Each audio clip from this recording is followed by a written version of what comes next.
مع الله في لألآت النجوم وحبك الغيوم وضوء القمر نحمده ونصلي على رسوله الكريم اما بعد بسم اللہ الرحمن الرحیم۔ معزز خواتین و حضرات، السلام علیکم ورحمۃ اللہ وبرکاتہ۔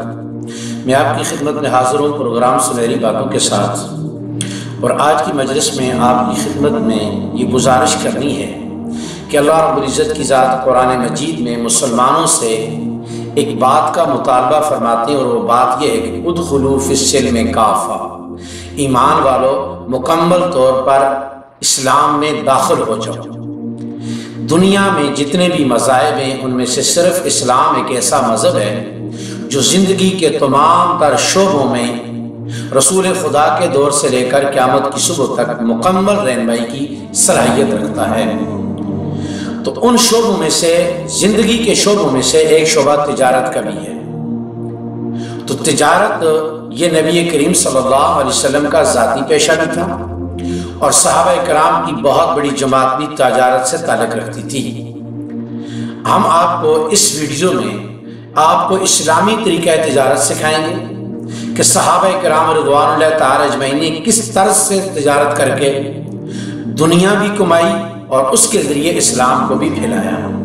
اور یہ جو اسلامی طرز تجارت ہے، اس سے اللہ رب العزت کی ذات پہلے دنیا بناتے ہیں، اور اس کے ذریعے اللہ رب العزت کی ذات انسان کی مرنے کے بعد کی ہمیشہ ہمیشہ زندگی کو بھی بناتے ہیں۔ اس لیے مسلمان کو ہر صورت میں اسلامی تجارت سیکھ کر اس کے بعد اگر وہ تجارت کرے گا، اللہ رب العزت کی ذات مسلمان کی تجارت میں برکت بھی نصیب فرمائیں گے اور دنیا کا نفع بھی نصیب فرمائیں گے۔ آج کی مجلس میں آپ کے سامنے مدینہ میں جب رسول کریم صلی اللہ علیہ وسلم تشریف لائے، اس وقت مارکیٹ پر کن لوگوں کا قبضہ تھا، اور اس وقت مدینہ کی تجارت کن لوگوں کے ہاتھ میں تھی، اور وہ کس طرح مسلمانوں کو لوٹتے تھے، اور اس کے بعد مسلمانوں نے ان کا تسلط کیسے ختم کیا، اس بات کو آپ کے سامنے بیان کیا جائے گا۔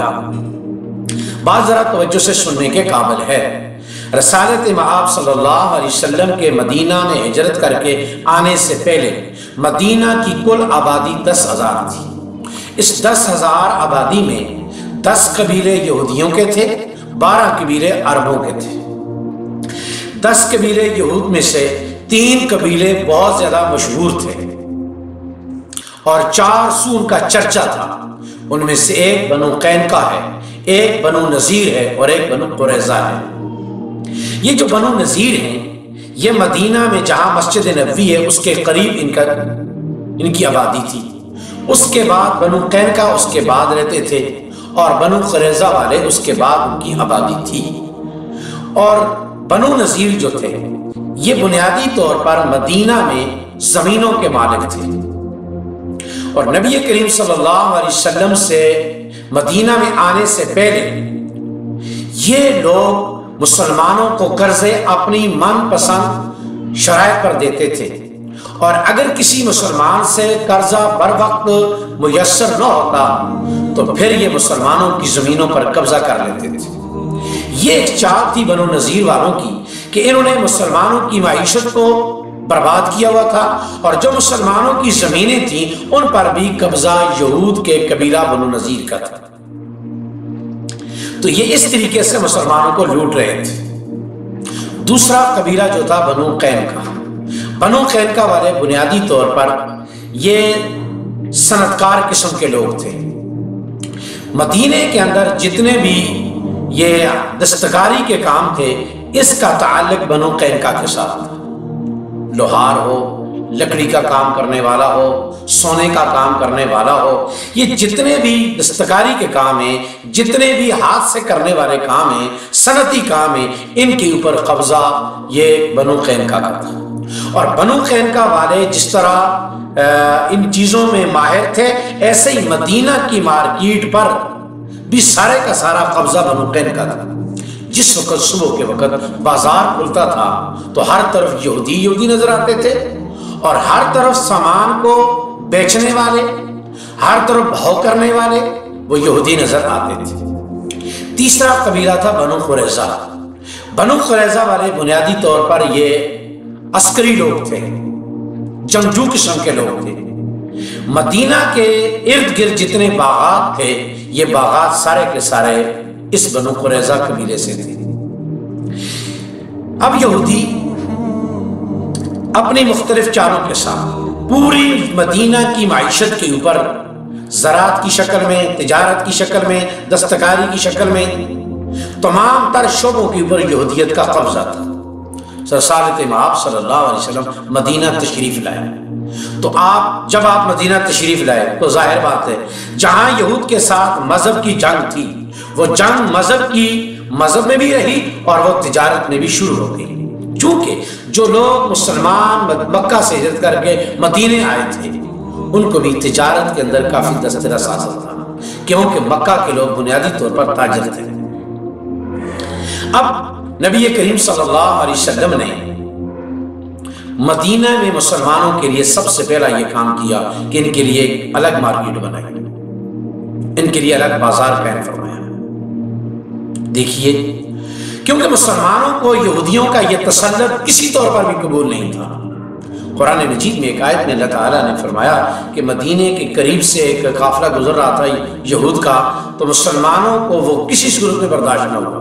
تو ظاہر بات ہے کہ نبی کریم صلی اللہ علیہ وسلم نے مسلمانوں کی خوشحالی کے لیے مدینے میں مارکیٹ بنائی، اور اس مارکیٹ کے اندر مسلمانوں نے تجارت شروع کی، اور 3 بڑے نام مسلمانوں کے سامنے آئے: حضرت عبد الرحمن بن عوف رضی اللہ تعالیٰ، زبیر بن عوام رضی اللہ تعالیٰ اور عثمان بن عفان رضی اللہ تعالیٰ۔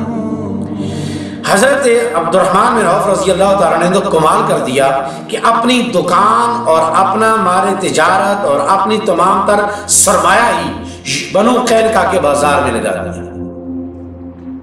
کچھ ہی عرصے میں حضرت عبد الرحمن بن عوف رضی اللہ تعالیٰ نے تجارت میں اتنی ترقی کر گئے کہ یہودیوں کا سب سے بڑا تاجر، جس کو وانٹن آج کی اصطلاح میں کہا جاتا ہے، ابو رافع، اس کو پیچھے چھوڑ دیا اور عبد الرحمن بن عوف رضی اللہ تعالیٰ عنہ تجارت کے میدان میں اس سے آگے نکل گئے۔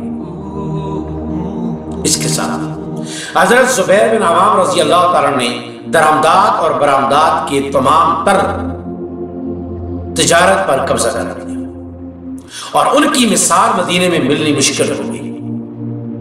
کچھ ہی عرصے کے بعد وہ مدینے کے یہودی جو مسلمانوں کو قرضہ دے کر بعد میں تنگ کرتے تھے اور بعد میں ان کی زمینوں کو گروی رکھتے تھے، آپ سرکار جب مدینے میں آئے تھے تو مسلمانوں کی زمینوں کی اکثریت یہود کے پاس گروی تھی۔ کچھ عرصے کے بعد اللہ رب العزت کی ذات نے مدینہ کو اور مدینہ کی معیشت کو اور مدینہ کی تجارت کو اللہ پاک نے یہود کے تسلط سے آزاد کر دیا۔ اس کے بعد مسلمانوں نے صرف مدینہ کے اندر اپنا تسلط قائم نہیں رکھا، اسی تجارت کو لے کر پوری دنیا میں پھیل گئے، اور جہاں جہاں مسلمان جاتا گیا وہاں تجارت کے ذریعے، جہاں تجارت کی ضرورت تھی وہاں تجارت کے ذریعے اسلام کو پھیلاتے گئے۔ غور طرف بات یہی ہے، اگر آج پوری دنیا کا اندازہ لیا جائے، جائزہ لیا جائے، تو آج بھی دنیا بھر میں میڈیا، بینکنگ اور اس کے علاوہ درآمدات ہو یا برآمدات، ان تمام پر آج پھر یہودی کا قبضہ ہے۔ جس طرح نبی کریم صلی اللہ علیہ وسلم کے مدینہ میں آنے سے پہلے یہودیوں کا قبضہ، آج بھی ان تمام چیزوں پر، تمام دنیا کی تجارت پر یہودی کا قبضہ ہے۔ ضرورت اس امر کی ہے عبد الرحمن بن عوف، عثمان غنی رضی اللہ تعالیٰ عنہ اور زبیر بن عوام رضوان اللہ تعالیٰ اجمعین جیسے باصلاحیت لوگوں کی آج بھی ضرورت ہے کہ جو سنت کے مطابق تجارت کو عام کریں، اور جس طرح نبی علیہ السلام کی دعاؤں کی برکت سے اور سنت طریقے کی برکت سے مدینہ کی تجارت کو اللہ پاک نے یہود کی غلامی سے نجات دی، آج بھی مسلمان ممالک کی تجارت کو اللہ پاک یہود کی غلامی سے آزادی دیتے ہیں، بشرطے کہ مسلمان سنت کے مطابق تجارت کو شروع کرتے ہیں۔ آج مسلمانوں کو ضرورت ہے کہ مسلمان اپنی تجارت کو سنت کے مطابق بنائیں گے، اس میں امانت بھی ہے، اس میں دیانت بھی ہے، اس میں سچ بھی ہے، اس میں وعدہ وفائی بھی ہے، اور اس کے اندر یعنی کہ انسانیت کی بھلائی بھی ہے۔ ان اصولوں کے اوپر جب تجارت ہوگی اللہ رب العزت کی ذات مسلمانوں کی تجارت کو عام فرمائیں گے، اور جب مسلمانوں کی تجارت کا غلبہ ہوگا تو ظاہر بات ہے غلبہ اسی کی مغلوبیت کی بنیاد پر ہوتا ہے۔ اللہ رب العزت کی ذات یہود کو مغلوب فرما دیں گے اور مسلمانوں کو غالب فرما دیں گے۔ اس لیے مسلمانوں تجارت کرو، پیسہ کماؤ، لیکن سنت نبوی کو سامنے رکھ کر ہم کوشش کریں گے آپ کے سامنے اس پروگرام کے ذریعے کہ ہم آپ کو وقتاً فوقتاً تجارت کے گر سکھائیں، تجارت کے مسائل بتائیں، اور اس کے ساتھ ساتھ مارکیٹ کے جو شرعی مسائل ہیں ان کو حل کریں، تاکہ مسلمان کو اپنی دکان پر بیٹھ کر، اپنی مارکیٹ میں بیٹھ کر ان تمام مسائل سے آگاہ ہو کر سنت کے مطابق تجارت کرنے والا بن کر دنیا بھی کمانے والا بن جائے، آخرت بھی بنانے والا بن جائے۔ اللہ تعالی ہمیں اس کی توفیق نصیب فرمائے۔ السلام علیکم ورحمۃ اللہ وبرکاتہ۔